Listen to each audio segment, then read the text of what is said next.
بسم اللہ الرحمن الرحیم رب اشرح لی صدری ویسر لی امری واحلل عقدۃ من لسانی یفقہوا قولی۔ ناظرین السلام علیکم۔ ریاست مدینہ جن اصولوں پر قائم تھی ان میں سے چند اصول ہم نے آپ کے سامنے ذکر کیے، یعنی ہر چیز میں،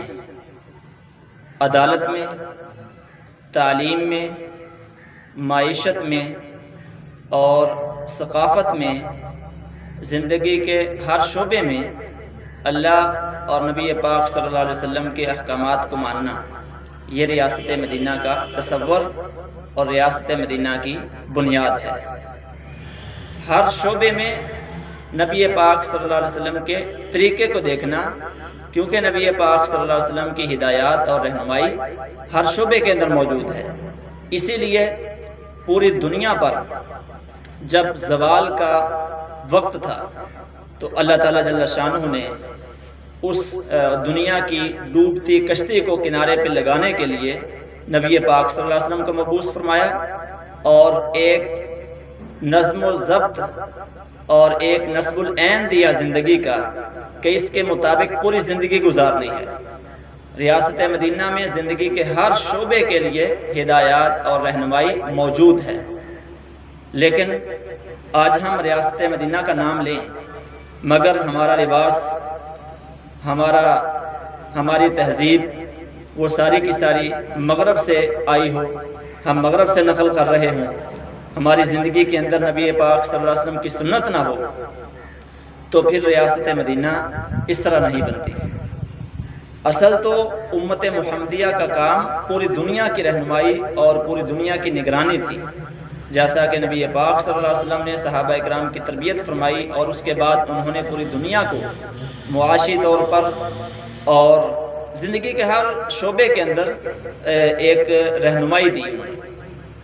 تو دنیا کی اصل رہنمائی ملت اسلامیہ کے سپرد تھی۔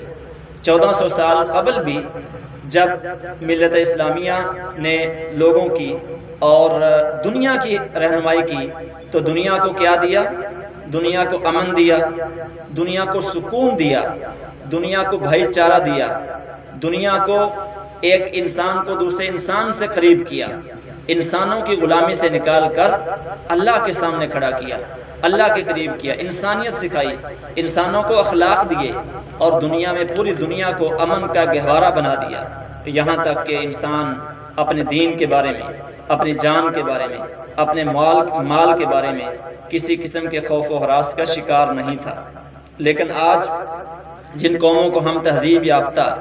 اور ترقی یافتہ کہہ رہے ہیں، کیا وہ لوگوں کو پوری دنیا کو امن دے سکے ہیں؟ پوری دنیا کو معاشی طور پر خود کفیل کر سکے ہیں؟ پوری دنیا کو وہ انسانوں کے شکنجے سے نکال سکے ہیں؟ بلکہ انہوں نے وہ تو پیسے کے پجاری اور مال کے پجاری، معیشت کے پجاری، انہوں نے اپنی معیشت کو کھڑا کرنے کے لیے، معیشت کو سہارا دینے کے لیے انسانوں کی قربانیاں دی۔ جنگ عظیم اول، جنگ عظیم دوم،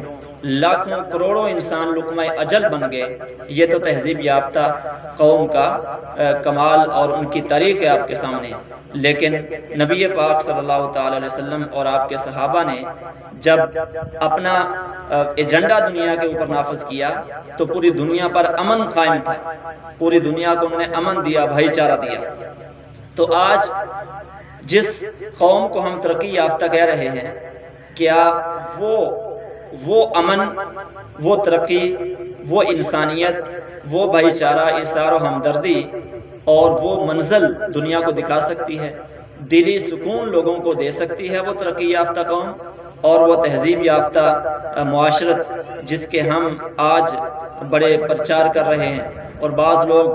وہاں کی ہر چیز وہاں سے نقل کرتے ہیں، اپنا لباس، اپنی تہذیب، بول چال، یہاں تک کہ زندگی کا ہر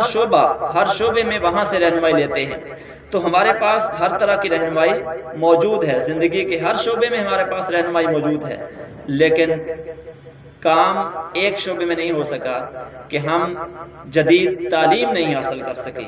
اور جدید تعلیم میں ہم پیچھے رہ گئے، جس کی وجہ سے وہ لوگ آگے چلے گئے اور ہم پیچھے رہ گئے ہیں۔ لیکن پھر بھی اگر وہ لوگ ایجادات کی شکل میں آگے چلے گئے ہیں، انہوں نے دنیا کو روشن تو کر دیا ہے لیکن انسان کے ضمیر کو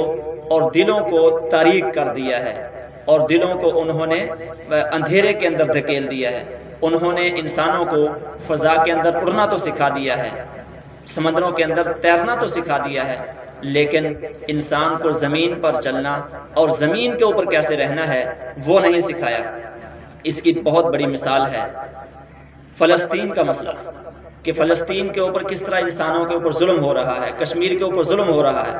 اگر یہ مغربی اقوام، برطانیہ، یورپ اور روس اور بڑی بڑی مغربی اقوام متحدہ یہ پوری دنیا کو لیڈ کرنے کے قابل ہیں اور پوری دنیا کے یہ بڑے ہیں، بڑی برادری ہیں، تو یہ پھر انسانوں کو، فلسطین کے لوگوں کو امن کیوں نہیں دے سکے، فلسطین کے لوگوں کو انصاف کیوں نہیں دے سکے؟ تو یہ انصاف دے بھی نہیں سکتے ہیں، کیونکہ جس تہذیب کی بنیاد اور جس معاشرت کی بنیاد آسمانی وحی سے محروم ہو، وہ معاشرت کبھی بھی انسانوں کے لیے فائدہ مند نہیں ہو سکتی، انسانیت کے لیے فائدہ مند نہیں ہو سکتی۔ اس لیے آج وہ لوگ پوری دنیا کو یا تو اپنے اسلحہ فروخت کرنے کے لیے آپس میں لڑا دیتے ہیں، دو ملکوں کو آپس میں لڑا دیتے ہیں اور اپنا اسلحہ فروخت کرتے ہیں، یا پھر اگر اس طرح سے ان کا تسلط نہیں ہو سکتا، وہاں کی افواج اگر تھوڑی بہت مضبوط ہوں تو وہاں آئی ایم ایف کی وجہ سے مسلط ہو جاتے ہیں، آئی ایم ایف کے قرضوں کی وجہ سے مسلط ہو جاتے ہیں، اور انسان اللہ کی غلامی کی بجائے انسانوں کی غلامی کے اندر سفر کر رہا ہے۔ آج کی ترقی یافتہ قوموں نے انسان کو سب کچھ دیا، دنیاوی اعتبار سے ترقی کے معراج پر پہنچا دیا، لیکن انسان اپنی منزل نہیں پا رہا، انسان اپنی منزل اور اپنی زندگی کے مقصد کے بارے میں اندھا ہو گیا، یعنی اس کو اپنی زندگی کا مقصد ہی نہیں پتا کہ میری زندگی کا مقصد کیا ہے۔ اسلام نے انسان کو زندگی کا ایک مقصد دیا جسے لے کر وہ پوری دنیا کے اندر ایک ہی مقصد اور ایک ہی نصب العین کے لیے جیتا ہے، اور اللہ تعالیٰ جل شانہ نے نبی پاک صلی اللہ تعالیٰ علیہ وسلم کے ذریعے سے صحابہ اکرام کو مقصد دیا اور ملت اسلامیہ کو یعنی امت مسلمہ کو مقصد دیا، اور ہم یقین کے ساتھ کہتے ہیں کہ وہ مقصد صرف اور صرف ہمارے پاس ہے، اور اسلام ہی دنیا کو امن کا گہوارہ بنا سکتا ہے، اسلام ہی دنیا کو امن دے سکتا ہے۔ ایک انگریز بہت بڑا محقق تھا اور اس کا مکالمہ ہوا بر صغیر کے ایک فلسفی کے ساتھ، اس نے اپنی